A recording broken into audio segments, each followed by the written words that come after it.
মোলৈ চোৱা কি কৰি আছে তাই। আমি ওলাই আহিলো, তাইলে চোৱা। তাকে পাই বেলি ডুবিবই হ'ল। বৰশী এতিয়া নাবালে সন্ধিয়াই হ'ব দেখোন। আকৌ বৰশী বাংগে। নাই নাই মই নাযাওঁ, কালি ৰাভা দিৱস আছে নহয়। ৰাভা দিৱস?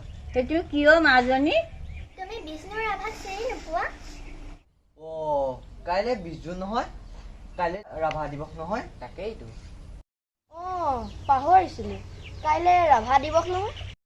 ঐ ময়ো গান প্ৰেক্টিচ কৰিব লাগিছিল। গা গৌৰী গা।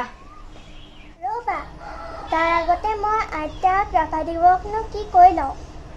আইতা জানানে বিষ্ণুপ্ৰসাদ ৰাভা এজন গীতিকাৰ, সুৰকাৰ, কবি, সাহিত্যিক, মুক্তিযুঁজাৰু আছিল।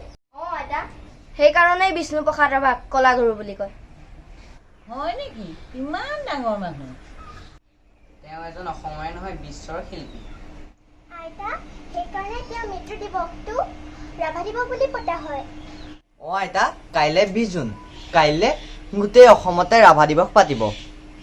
আইতা, আমাৰ স্কুলতো ৰাভা দিৱস পাতিছে। গৌৰী, কাইলৈ স্কুলৰ ৰাভা দিৱসত কি গাবি এবাৰ আমাকো গাই শুনাচোন।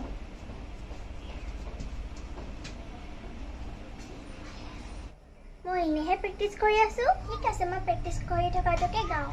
গা গা। জয়